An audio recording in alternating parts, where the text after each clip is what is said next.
Right now, social media is exploding again with discussions about Jeffrey Epstein and the powerful network that surrounded him. Old emails are resurfacing, rumors about secret parties are circulating again, and clips from years ago are suddenly spreading across the internet. Every time new details appear, people begin digging through the past, interviews, photos, friendships, old business connections. Everything gets re-examined, but this time, one unexpected name suddenly started trending in the middle of those conversations: Ellen DeGeneres. Within hours, online communities began revisiting old interviews, past friendships, and moments from her long-running talk show. What started as curiosity quickly turned into speculation, and one question kept appearing everywhere. Why did Ellen suddenly leave the United States around the same time rumors began spreading that new Epstein files could be released? Because when people looked closer at the timeline, the timing seemed strange. After stepping away from her daytime television show, Ellen DeGeneres quietly relocated overseas. Reports suggested she and her wife, Portia de Rossi, had settled into the quiet countryside of the United Kingdom, far away from the intense spotlight of Hollywood. According to several reports, the couple even purchased a large property overseas, while Ellen kept a noticeably lower public profile. Now, celebrities moving abroad is not unusual. Many wealthy figures split time between multiple homes around the world. Privacy, lifestyle changes, and tax reasons often play a role. But in this case, the timing caught the internet's attention, because the move happened just as discussions about Jeffrey Epstein and his connections were beginning to trend again across social media. And the location added another layer to the speculation. Epstein had documented ties to powerful figures in the United Kingdom, most famously the scandal involving Prince Andrew, which shook the British royal family for years. Because of that history, conspiracy-minded corners of the internet began connecting dots, and whether those dots actually belonged together or not. But that wasn't the only thing fueling the conversation. Soon after, another wave of clips began circulating online, this time involving a very young Justin Bieber. Old interviews from Bieber's teenage years suddenly resurfaced across social media platforms, and people began watching them in a completely different way than they had years earlier. In some of those clips, Bieber appeared visibly uncomfortable during certain interviews with adult hosts while he was still a teenager. At the time, many viewers brushed those moments off as awkward celebrity humor. After all, he was a young pop star navigating a massive spotlight. But watching those same clips today, some fans say the moments feel different. And naturally, a few of those interviews included appearances on The Ellen DeGeneres Show. Ellen's show was one of the biggest platforms that helped launch Bieber into mainstream popularity. She supported him publicly and invited him onto her show multiple times during his early rise to fame, but as viewers began rewatching those segments, some people started analyzing the interactions more closely. Years later, Bieber himself spoke openly about how difficult his early years in the industry were. He admitted that being so young in such a powerful environment left him feeling lost at times, surrounded by powerful adults, intense fame, and constant pressure. Looking back now, fans say it's easier to understand how overwhelming that environment must have been, and that's when another piece of the conversation started to gain attention. Ellen DeGeneres had long been connected to some of the most powerful figures in entertainment. Throughout her career, she built friendships with a wide range of celebrities, business leaders, and political figures. For most, 4 people, that wasn't surprising. After all, she hosted one of the biggest talk shows in television history for nearly 2 decades. But when discussions about Epstein's network resurfaced, people online began examining how elite social circles overlap. One name frequently mentioned in those discussions was Sean Diddy Combs, a major music industry figure who in recent years has faced serious allegations and legal scrutiny. Ellen and Diddy had appeared together publicly multiple times over the years, and that connection quickly became part of the online conversation.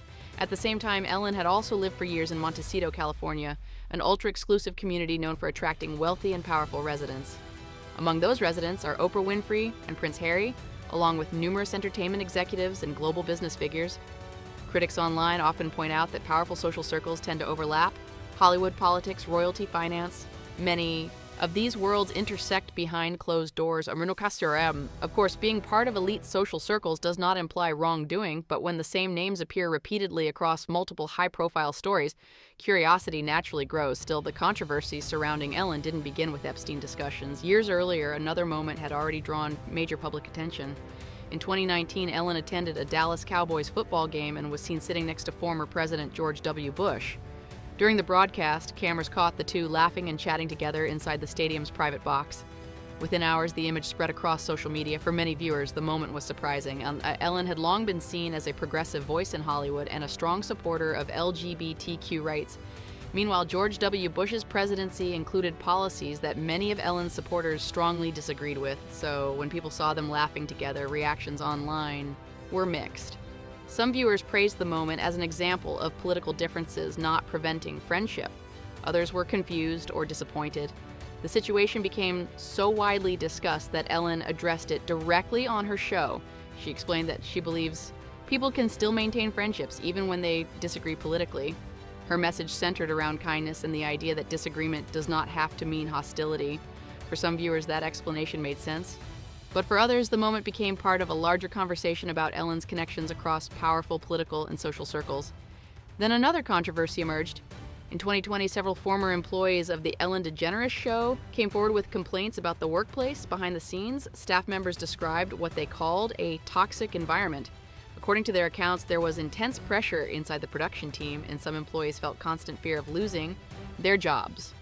Writers and crew members described situations where people felt pushed out of conversations or ignored when trying to contribute ideas. As these stories spread through media outlets, the situation quickly became one of the biggest controversies Ellen had faced in years. Eventually, Ellen addressed the situation publicly. She apologized and acknowledged that problems had occurred behind the scenes, promising improvements to the workplace culture moving forward. Wrongdoing. Still, the controversy affected her public image significantly, and shortly afterward, her long-running talk show came to an end. While those events were unfolding, another part of the Epstein story began expanding again. Newly released documents mentioned several powerful figures, including Bill Clinton, Donald Trump, and other high-profile names. The appearance of those names immediately reignited public debate. Bill Clinton acknowledged that he had flown on Jeffrey Epstein's plane multiple times during the early 2000s. However, he said those trips were connected to humanitarian work related to the Clinton Foundation and that he had no knowledge of Epstein's crimes. Hillary Clinton stated that she did not personally know Epstein. Supporters argued that appearing in travel records or photos does not prove wrongdoing.